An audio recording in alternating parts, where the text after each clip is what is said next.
Aceh, negeri dengan alam yang indah, sekaligus penuh riwayat sejarah.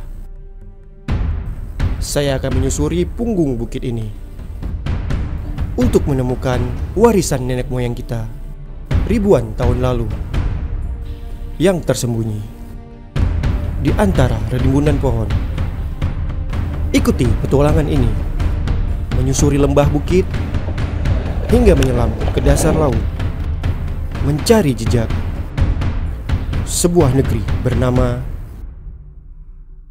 Lamuri.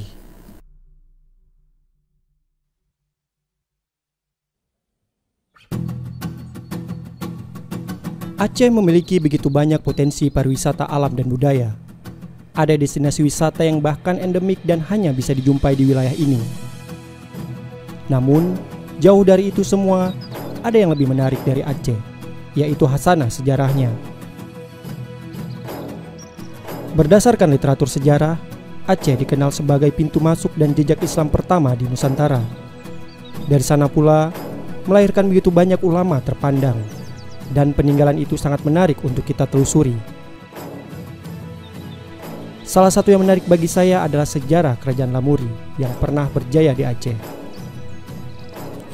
Nah, di mana dan bagaimana rupa Kerajaan Lamuri ini pada masa lampau? Saya Ricky Sada, blogger, mengelilingi banyak tempat dan kini mengajak Anda untuk menelusuri sekaligus mendengarkan informasi akurat langsung dari sejarawan yang akan kita temui tentang Lamuri.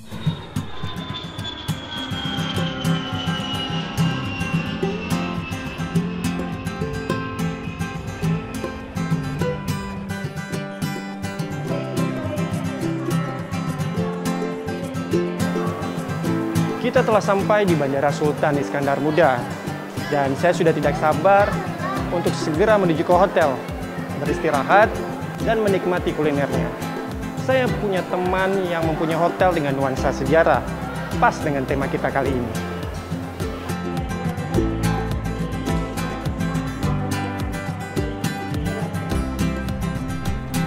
Namun sebelumnya, saya harus merental sepeda motor dulu. Sengaja saya pilih moda ini supaya bisa menikmati alam terbuka di Aceh. Abang ini yang rental motor ya? Ya bang, gimana bang? Ini motornya. Bukan. Yang ini bang.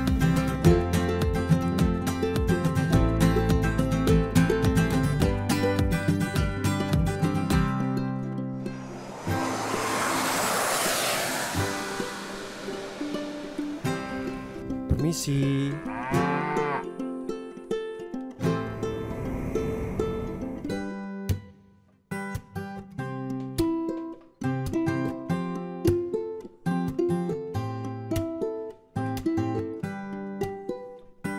Saya mencoba meriset sedikit tentang Lamuri. Disebutkan Lambreh, nama kampung yang akan kita kunjungi, berasal dari kata Lamuri itu sendiri. Benar atau tidaknya, kita harus tanyakan ke yang paham. Yap, sejarawan.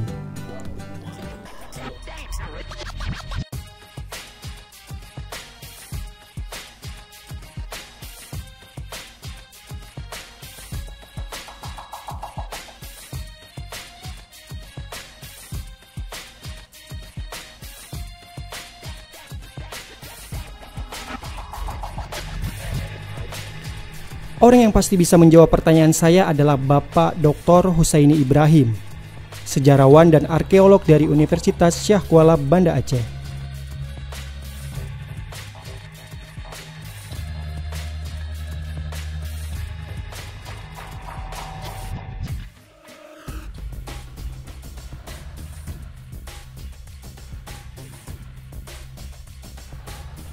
Beruntung di laboratorium sejarah, beliau sedang memberikan materi tentang Lamuri. Jadi saya bisa ikutan bergabung di kelas beliau.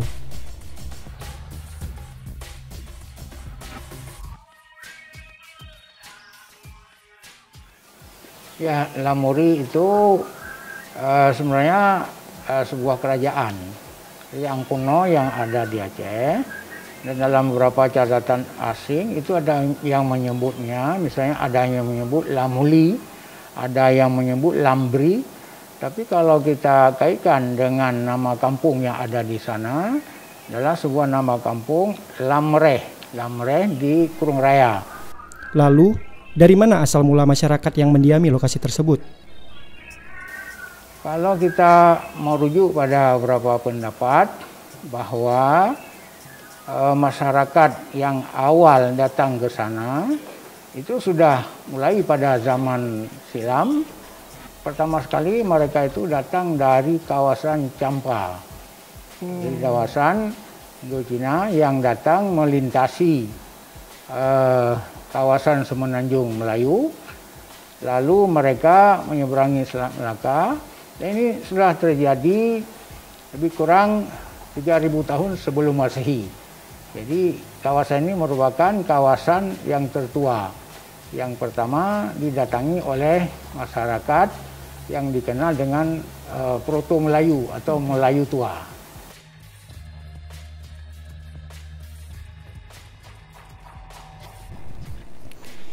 Yang bikin penasaran, kenapa peradaban dibangun di wilayah ini? Bahwa letak Lamuri di Teluk Lamreh ini sangat strategis. Karena dia memiliki sebuah teluk yang teduh. Jadi bisa dimanfaatkan untuk berbagai kepentingan. Jadi bagi pendatang yang pertama datang, mereka akan mencari tempat-tempat yang aman. Dan di situ sangat memungkinkan bagi pendatang untuk berteduh di sana dan bermukim. Dari proses pemukiman inilah nanti akan melahirkan sebuah kerajaan. Dari hasil-hasil peninggalan misalnya menunjukkan ada budaya Hindu-Buddha. Jadi sebelumnya mereka ketika datang yang namanya Proto Melayu, mereka akan bermukim di sana dan sampai juga mendirikan bangunan-bangunan, benteng-benteng, sehingga nanti akan dikenal seperti benteng Indrapatra, kemudian ada kaitan dengan Indrapurwa dan juga dengan Indrapuri. Ini menunjukkan bahwa sebelum Islam sudah ada keyakinan kepercayaan sebelumnya. Dari kampus kebanggaan rakyat Aceh, kita langsung menuju Kampung Lamreh, sekitar 32 km menuju timur. Daerah ini terlihat sangat hijau dengan beberapa sungai kecil membelah daratan.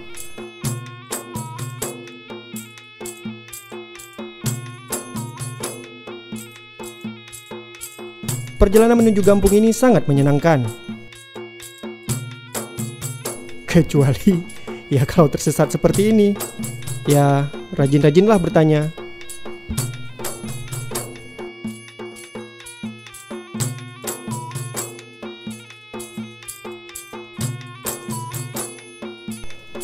Saat ini saya melihat beberapa industri berada di tempat ini. Juga ada pelabuhan khusus kontainer.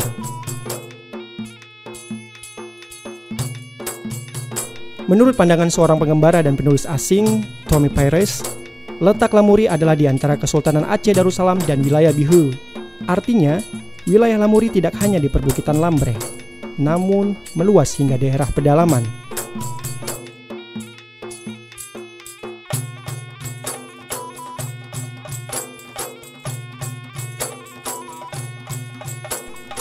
Namun, terdapat pandangan yang berbeda pula tentang Lamuri. Menurut Haji Muhammad Zainuddin, penulis buku Sejarah Aceh, menyebutkan bahwa Lamuri terletak di Aceh Besar dekat dengan Indrapatra, yang kini berada di Kampung Lamna.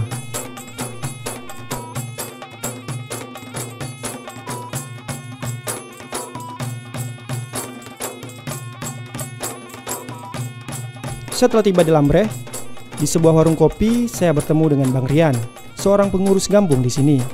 Kebetulan ada yang ingin saya tanyakan. Jadi kebanyakan masyarakat kita di Lamreh ini ada bermacam-macam kegiatan. Ada yang dia bertani, ada yang beternak, ada juga sebagai aparatur sipil negara. Jadi bermacam-ragam di sini. Ada yang buruh pelabuhan juga, karena di sini ada pelabuhan ya. Pelabuhan ya. Kan tadi kalau berkebun berarti mereka di atas sana, ya, jauh di atas sana dia. Ada juga yang bertanam apa nih, ada yang masyarakat bertanam tradisional, jadi dia harus nunggu hujan alam, jadi ada yang cabai alam itu ada yang yang modern ya, di model intensif penyiraman. Oh, oke.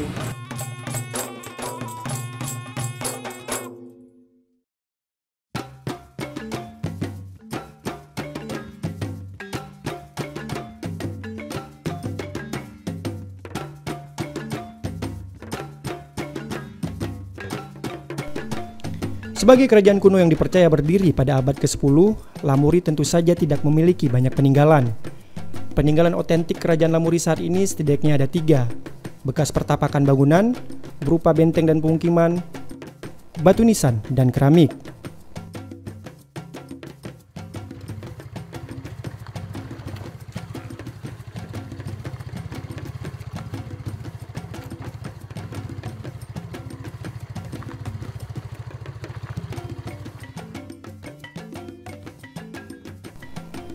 Kiri, kanan, kiri. Oke, sepertinya kiri.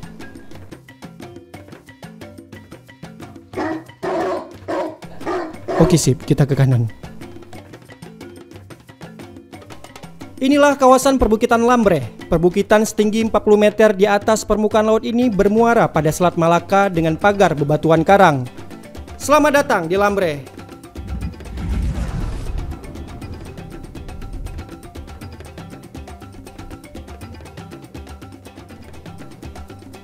Secara geografis, Lamuri beruntung karena memiliki cekungan berupa huruf U yang membuat garis pantainya hanya memiliki ombak berbentuk riak kecil dan aman bagi kapal untuk berlabuh. Hal inilah yang biasanya menjadi tipikal wajib sebuah bandar pada masa lampau. Bang Rian menyarankan saya untuk mengunjungi punggung-punggung bukit melalui desa. Karena di sana nantinya saya akan menemukan banyak peninggalan pada periode Lamuri. Namun, karena lokasi peninggalan itu tersebar dan tersembunyi di rimbunan, saya harus bertemu dengan seorang arkeolog yang paham lokasi ini. Saya sudah berjanji temu dengan beliau. Bang Dedi Satria, arkeolog yang akan saya temui, meminta saya menemuinya di situs Benteng Inong Bale. Inilah situs pertama yang akan kita kunjungi. Benteng Inong Bale, yang diketahui saat ini sebenarnya adalah peninggalan Sultan Alaidin Riyadsyah atau kakek dari Sultan Iskandar Muda. Artinya, benteng ini bukan lagi peninggalan Lamuri kuno, namun dibangun pada era Kesultanan Aceh sebagai benteng dari laskar janda yang ditinggal mati oleh suaminya. Namun di sebuah lokasi lain yang tersembunyi, Bang Dedi akan menunjukkan sebuah benteng yang dipercaya sebagai situs peninggalan era Lamuri, tidak jauh dari situs Inong Bale ini.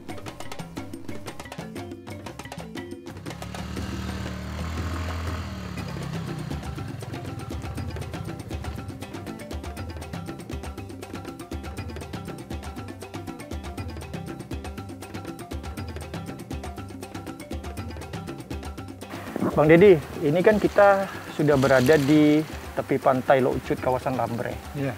Kira-kira ada berapa banyak sebaran batu nisan di daerah ini, Bang? Oh, banyak. Tahun 2014 kita pernah buat pemetaan di sini. Itu ada sekitar 120-an lebih titik koordinat waktu itu. Jadi kalau jumlah keseluruhan batu nisannya ada sekitar 270 lebih. Persebarannya luas di mana-mana. Jadi ada yang di atas bukit, ada yang di lereng-lereng itu. Nah, termasuk ini. Ah, kalau mau yang lebih banyak, ayo sekarang ikut saya.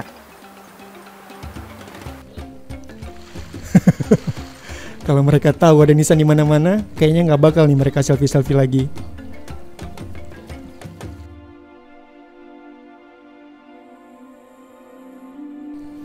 Sebagaimana dugaan, kami melewati kawasan berbukit dengan medan terjal dan berat untuk menuju lokasi benteng asli peninggalan Lamuri yang terletak sekitar 100 meter dari lokasi benteng Inong Bale saat ini. Karena sudah disemaki rerumputan dan pepohonan, kini tidak bisa melihat dengan jelas seluas apa benteng ini.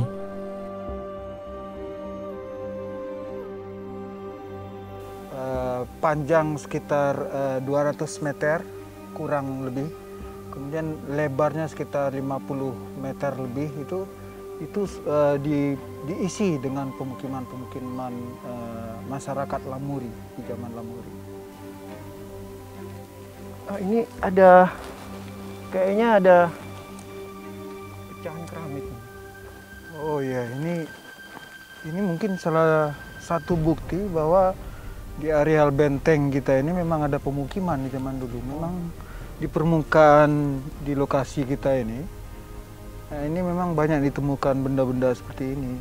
Nah, ini salah satu contoh keramik dari Asia Tenggara, dari Vietnam. Jadi mereka juga mengekspor barang waktu itu untuk pasaran dunia secara global.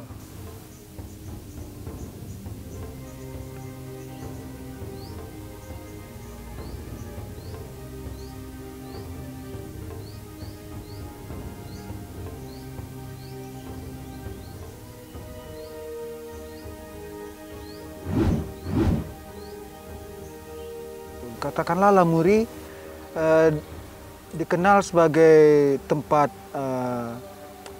pelabuhan, kemudian itu tempat barang-barang dikumpulkan, barang-barang dari hasil hutan tropis seperti misalnya cendana, ada kapur barusnya juga di sini, ada kayu-kayunya, kemudian ada informasinya malah gading-gading gajah mereka punya begitu ya, ada sampai cula badak, kemudian ada untuk tanaman khas lainnya, rempah-rempah, mereka juga punya lada atau campli puta itu. Lada berekor istilah kita, dan kemudian mereka juga memiliki lawang atau cengkeh, ya begitu. Artinya memang produk yang dihasilkan kemudian dikumpulkan ke pelabuhan Lamuri kita ini itu cukup kompleks sebenarnya, dan barang-barang ini nantinya diperdagangkan dengan cara barter atau dengan koin-koin Cina atau kauri itu.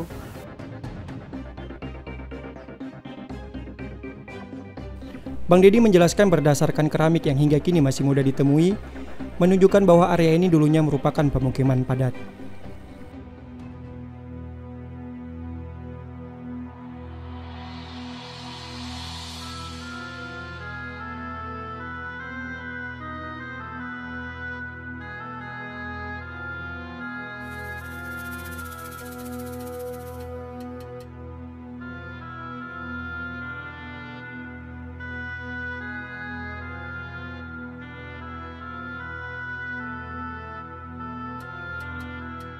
Ya, jadi batu nisan yang dulunya ada di dekat jurang itu diamankan karena posisi keamanannya, dan untuk menjaga dia tetap ada itu dipindahkanlah ke lokasi kita sekarang ini. Jadi di sini ada macam-macam juga jenis batu nisan, terutama dua jenis dari batu nisan tipe batu nisan Lambreh. Nah, yang kita lihat inilah yang dikenal kemudian dengan batu nisan tipe Plangpling Lamuri itu. Jadi di sini ada motifnya, bisa kita lihat. Kemudian ada teks inskripsi atau pahatan kaligrafinya, yang di situ kita bisa memahami tokoh-tokoh yang dimakamkan ini pernah berperan sebagai apa di zamannya gitu. Kemudian dari motif-motifnya kita bisa melihat adanya satu bentuk kontak-kontak komunikasi antara masyarakat yang tinggal di sini dulu, masyarakat lokalnya, dengan masyarakat dari luar, khususnya dari kawasan barat, yaitu Timur Tengah, Persia, Arab, kemudian India. Nah, mereka pernah berkunjung kemari, melakukan kontak-kontak budaya begitu, baik ekonomi, culture, macam-macam jenis komunikasi ada di situ selain perdagangan dan pelayaran. Nah, mereka mengekspresikan itu lewat seni pahat di batu nisan. Jadi batu nisannya juga sangat menentukan bagaimana si penghuni kawasan Lambreh kita di zaman Lamuri zaman dulu itu. Nah, di sini. Berdasarkan penelitian, ada 4 penokohan orang-orang yang dikuburkan di sini. Pertama adalah Raja, kedua Malik, ketiga Nina, dan keempat adalah Qadi. Uniknya, raja-raja di sini bergelar Muhammad. Benarkah? Jadi Genghis Khan yang terkenal dengan kisah Marco Polo-nya, itu ada utusan dari Kublai Khan yang sampai di sini melaporkan nama rajanya Sultan Muhammad itu. Kemudian pada era berikutnya ketika Yuan, orang-orang Mongol diusir, kemudian terbentuknya dinasti Ming Cina, itu pada era pelayaran Cheng Ho yang 7 kali berkeliling samudra waktu itu juga memberitakan nama si raja waktu itu juga Sultan Muhammad namanya. Nah, jadi hal yang menarik, ada 4 orang sultan yang kita kenal lewat batu nisannya 2 orang, kemudian dari berita Cinanya 2 orang dengan nama yang sama. Artinya dari masa Yuan sampai masa akhir dari pemerintahan raja-raja Lamuri itu seluruh rajanya bergelar Muhammad. Nah, di sini ada contoh batu nisan yang teks inskripsinya memuat tokoh bergelar Malik. Jadi tokoh Malik kita ini bernama Samsudin. Jadi ada seorang tokoh lain selain Sultan itu Malik. Dan kita mengetahui ada sekitar belasan tokoh bergelar Malik di tempat ini. Jadi posisi Malik dalam dunia Islam itu selalu dihubungkan dengan pembesar-pembesar istana. Jadi orang-orang yang dimintai dan diberi amanah untuk mengurus masalah-masalah kenegaraan lah, itu baik dalam negeri ataupun luar negeri. Nah kebetulan tokoh kita ini dipercayakan untuk mengelola berhubungan dengan pelayaran. Jadi tokoh kita ini memang seorang pelaut agaknya yang itu mengurusi semua pelaut-pelaut saja hubungannya Malik Samsudin kita, dan itu memang terpahat di batu nisannya. Si almarhum meninggal dunia pada tahun 1412 Masehi lebih kurang begitu. Yang ketiga adalah Nina. Nina adalah istilah untuk menyebut pedagang-pedagang kaya dari India atau campuran Arab dan Persia. Posisi Nina sangat penting. Mereka adalah banker atau pemodal dan terbiasa menjalankan perdagangan.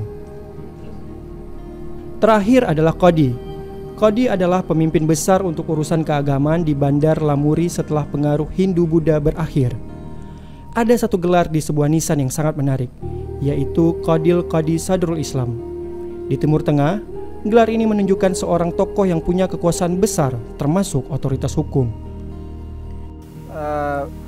Empat tokoh ini adalah mewakili dari struktur pelabuhan kita di sini, Lamuri kita ini. Sementara ini kita tidak temukan struktur selengkap ini di tempat lain gitu, di Aceh Besar.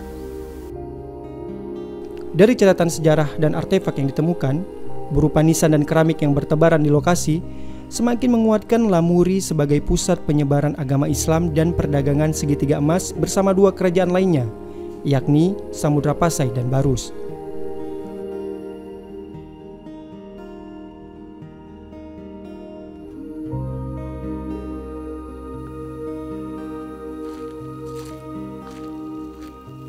Di sini kita ada melihat 3 baris kaligrafi Islam dengan ukiran yang bagus di sini. Dan ini ditemukan di beberapa batu nisan yang lain. Berarti kalau dilihat dari struktur batu nisan ini, Bang, berarti pada zaman periode Lamuri itu masyarakat setempat ini untuk bertransaksi itu menggunakan bahasa apa ya? Tapi kan kita lihat ini bahasa Arab. Betul. Itu ada penjelasannya nggak? Jadi memang bahasa di waktu itu memang di Aceh sendiri memang bahasa Aceh itu sudah berakar lama dia. Tetapi bahasa Aceh pada zaman itu nampaknya tidak pernah mencapai pada kedudukan yang formal. Jadi bahasa Melayu sebagai lingua franca kita itu digunakan memang. Jadi untuk batu nisan Plangpling di sini mungkin tidak ada berbahasa Melayunya, Arab Melayu, tapi memang bahasa Arab dengan tulisan Arab gitu. Nah, untuk transaksi dapat kita perkirakan bahwa memang masyarakat Lamuri waktu itu adalah masyarakat yang sudah lama melakukan hubungan dengan dunia luar, terutama dengan India, Asia Selatan, dengan bahasa Tamil India dan sebagainya itu. Kemudian dengan orang-orang Arab. Jadi mereka mestinya juga paham bahasa-bahasa itu. Jadi bukan bahasa asing lagi bagi mereka. Nah, memang tidak ada jejaknya kita lihat hari ini, tetapi tidak menutup kemungkinan bahasa-bahasa India mereka dan bahasa Arab itu mereka paham waktu itu. Konon lagi batu nisan ini mencerminkan agama Islam yang pengguna bahasanya secara formal itu bahasa Al-Quran gitu. Nah, jadi dan mungkin saja mereka juga memahami bahasa Cina karena memang utusan-utusan dinasti Yuan di zaman Kublai Khan, kemudian Ming ada Cheng Ho-nya juga mereka nampaknya mampu melakukan komunikasi dalam bahasa Cina juga begitu. Selain bahasa pergaulan di kepulauan, bahasa lingua franca atau bahasa Melayu itu.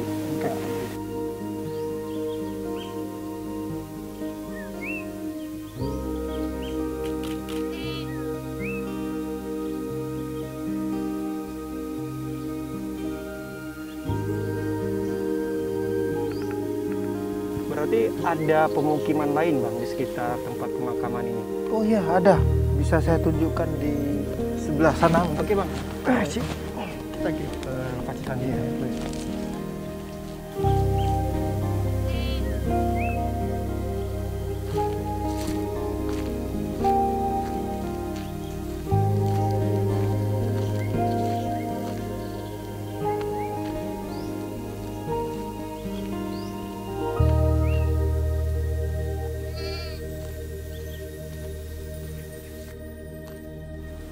Ah, ya ini dia.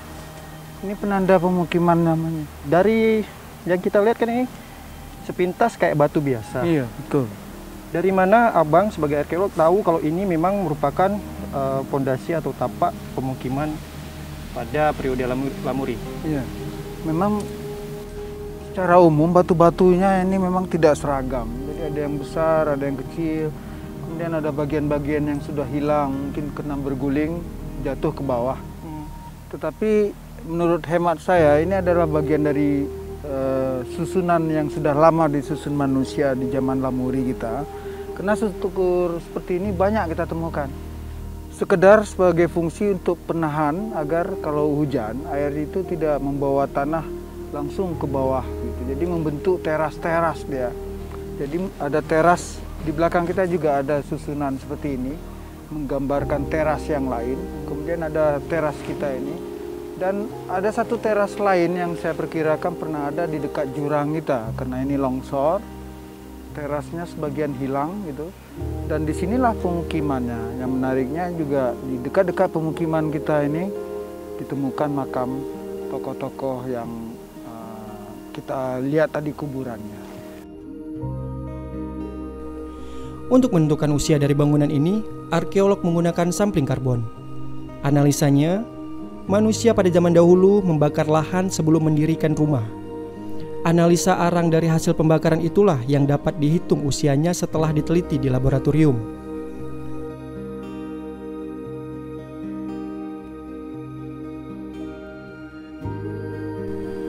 Lalu, mengapa kemudian kerajaan yang dipercaya berjaya lebih dari 5 abad ini berakhir? Secara pasti kita tidak tahu persis. Agaknya Lamuri ini memang betul-betul melebur dalam sistem negara baru Aceh Darussalam itu sekitar tahun 1520-an. Ketika itu memang si Sultan Ali Mughayat Shah, si pendiri kerajaan Aceh itu melebur seluruh wilayah Lamuri menjadi wilayah kekuasaannya. Karena dengan pertimbangan daya yang menurut dia bagian dari Aceh Raya itu, kemudian ada Pidi di timurnya, itu adalah bagian-bagian lama yang sudah terlepas. Nah, tahun 1523 itu daya dia rebut. Dia bebaskan dari pengaruh Portugis. Nah, kemudian mengusul Pidi, dia rebut. Dia bebaskan itu dari pengaruh Portugis. Maka terlangkurlah daya Lamuri Pidi ke dalam satu kawasan luas yang namanya Kesultanan Aceh itu atau Aceh Raya katanya. Deklarasi si Sultan Ali Mughayat Shah waktu itu Aceh Raya. Gitu. Karena intinya di kota Banda Aceh. Nah, itu mungkin berakhirnya sekitar masa-masa itulah Lamuri namanya memudar, menghilang. Semua yang tinggal di sini dialihkan ke tempat yang lain. Si Sultan mendirikan benteng-benteng pertahanan saja di bekas-bekas Lamuri Lambreh. Baik Bang Didi, luar biasa sekali informasi yang saya dapatkan tentang periode Lamuri ini. Terima kasih sekali lagi Bang Didi atas informasinya dan bisa menemani saya sampai di sini. Baik. Oke. Ya, terima kasih. Ada informasi juga yang menyebut Lamuri berpindah ke Gampung Pande dan kemudian membentuk dinasti Mekuta Alam, salah satu dari 2 dinasti bersama Darul Kamal. Yang 2 dinasti ini memiliki wilayah pemerintahan yang dipisahkan oleh Kurung Aceh dan kemudian disatukan oleh Sultan Ali Mughayat Shah. Saya percaya anugerah kontur alam yang baik untuk kapal berlabuh menjadi faktor utama mengapa peradaban lahir di sini Hal itu tidak dapat dipungkiri, mengingat sampai sekarang, beberapa pantai di sepanjang teluk yang menghadap Selat Melaka ini ramai dikunjungi warga untuk berakhir pekan.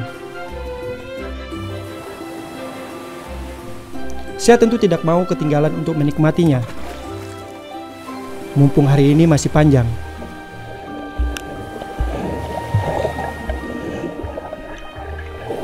Pantai di Lamuri memang sangat indah untuk melepas penat. Tenang, tanpa gangguan. Oke, kecuali untuk makhluk yang kecil ini.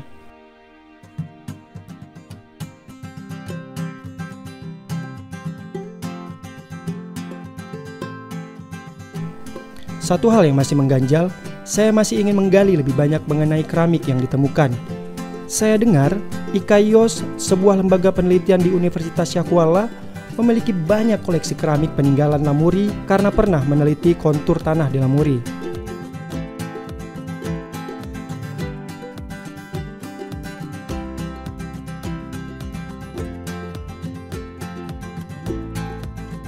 Oke, saya mulai dari sini. Ini sebenarnya apa yang terjadi lokasi? Ini adalah kawasan Lamreh yang cukup indah namanya, dan oleh karena itu menjadi daya tarik tersendiri bagi masyarakat sejak zaman dulu.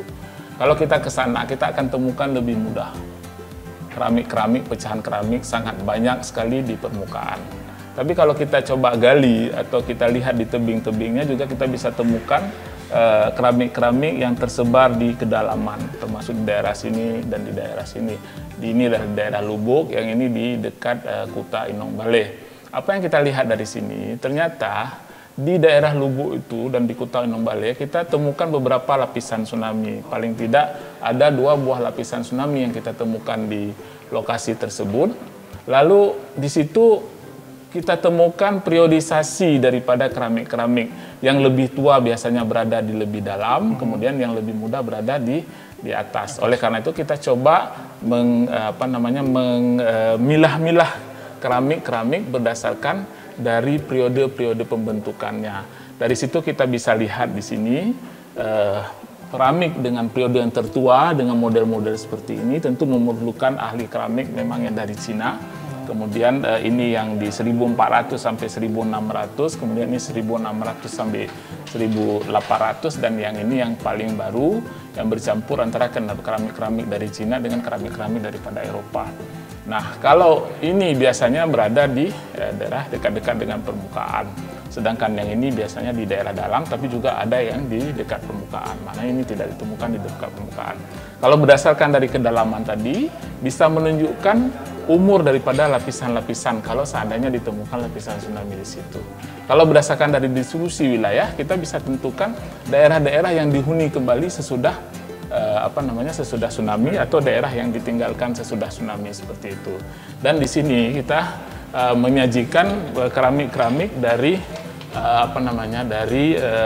beberapa lokasi yang ada, distribusinya di berbagai lokasi dengan sekaligus berasal dari mana keramik tersebut. Mulai yang dari Cina misalnya, kemudian ada keramik-keramik yang misalnya yang pasu seperti ini berasal dari Vietnam misalnya, dari Thailand, kemudian yang model-model gerabah ini dari India atau produk lokal, kemudian sampai yang bentuknya yang dari Eropa. Jadi sangat-sangat beragam lokasi itu. Ini menunjukkan bahwa Aceh pada masa itu adalah daerah penting, disinggah oleh berbagai pedagang dari berbagai dunia. Dari sini juga kita bisa temukan bahwa banyak tidaknya jenis keramik tertentu juga menandakan kuat tidaknya hubungan perdagangan Aceh pada masa itu dengan daerah-daerah lain, terutama dengan Cina. Karena ada periode-periode tertentu Cina itu melarang mengekspor keramik mereka. Dan pada masa itu keramik-keramik yang dilarang ekspor itu memang di Aceh juga sedikit jumlahnya. Tetapi masih ada. Itu menandakan bahwa kita, kerajaan Aceh dulu itu punya hubungan yang cukup kuat. Walaupun mereka melakukan embargo terhadap ekspor keramik tadi, tetapi mereka masih mendapatkan keramik-keramik tersebut sebagai bentuk hadiah. Tentu ini adalah tidak bisa terjadi tanpa ada hubungan yang sangat kuat.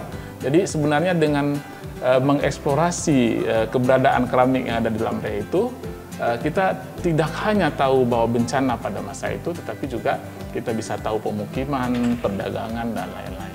Berarti termasuk peta politiknya bisa juga? Ya, termasuk peta politiknya juga kita bisa lihat dari kasus tersebut.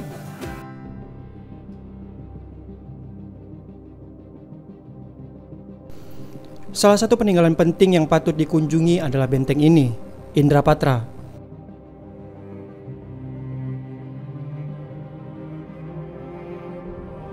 Benteng ini bercorak Hindu, senada seperti apa yang telah disampaikan oleh Pak Husaini tentang pengaruh dan latar keyakinan peradaban Lamuri pada saat itu. Benteng ini pada awalnya digunakan sebagai bangunan pertahanan dari serangan musuh. Menurut literatur, pernah digunakan sebagai tempat pertahanan dari serangan Portugis yang menyerang ke dalam wilayah Aceh. Benteng ini berbentuk persegi dengan ukuran sekitar 1.400 meter persegi, dengan tinggi 4 meter dan berdinding kokoh dengan ketebalan sekitar 2 meter. Dengan bentuk yang unik di dalamnya, terdapat bebatuan berbentuk lorong kecil yang terbuat dari beton kapur. Benteng ini merupakan situs penting bagi masyarakat Aceh pada perjalanan masanya. Terdapat kisah perlawanan, pemberontakan, intrik dan kepahlawanan di balik benteng ini.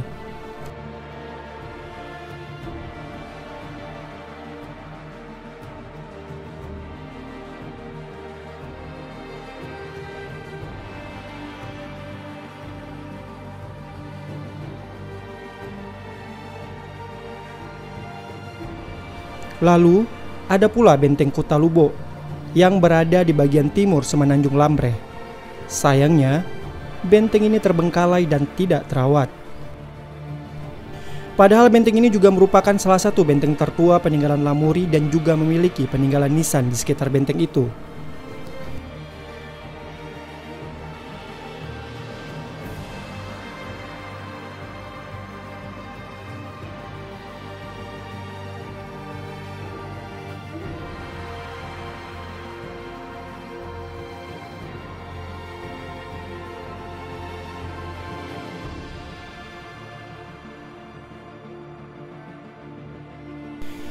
Bicara soal perawatan, apakah ada orang-orang yang peduli terhadap peninggalan besar ini, kecuali menganggap ini hanyalah tanggung jawab stakeholder pemerintah semata?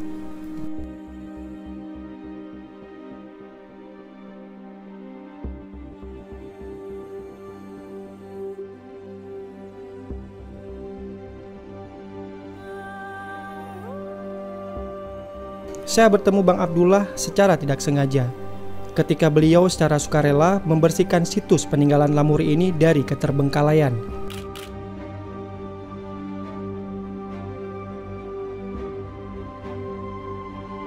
Sudah berapa lama Abang melakukan perawatan situs-situs Lamuri ini, Bang? Saya juru pelihara perawatan situs Lamuri ini lebih kurang 23 tahun. 23 tahun. Ya. Abang merawatnya sendiri atau ada yang lain gitu yang menemani Bang Abdullah? Sendiri. Sendiri, Bang, ya. Ada nggak kendala yang Abang temui selama 23 tahun itu dalam melakukan perawatan situs Lamuri ini, Bang? Tidak ada kendala apa-apa.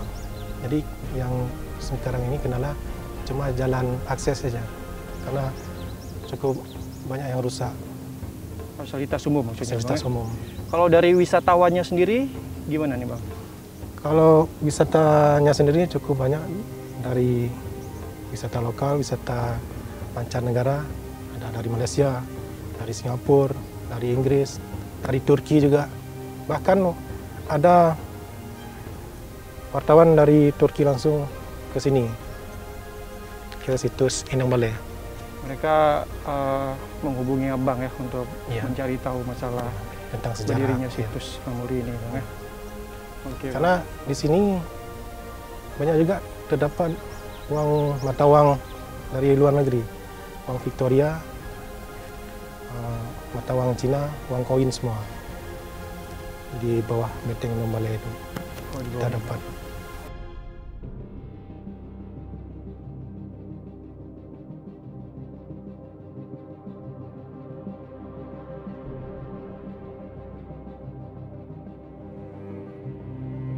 Saya telah melakukan perjalanan menelusuri riwayat peradaban Lamuri.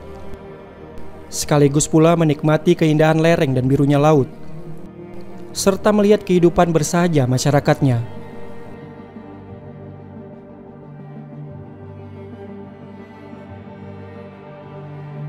Sulit menggambarkan indahnya Lambreh dan kata-kata pada blog saya. Terkadang ada hal-hal yang tidak mampu saya tuang dalam bentuk teks. Dan akhirnya, saya memilih untuk menikmatinya sendiri. Karena Lamuri terkadang tidak bisa dimaknai seragam. Ada yang memaknai sebagai keindahan, ada yang memaknainya sebagai bagian sejarah.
Namun bagi saya, sejarah adalah bahan ajar yang mempelajari banyak hal. Mempelajari geografi, mempelajari budayanya, manusianya, hingga mempelajari diri sendiri sebagai bagian dari orang yang harus merawat dan melestarikan peninggalan nenek moyangnya.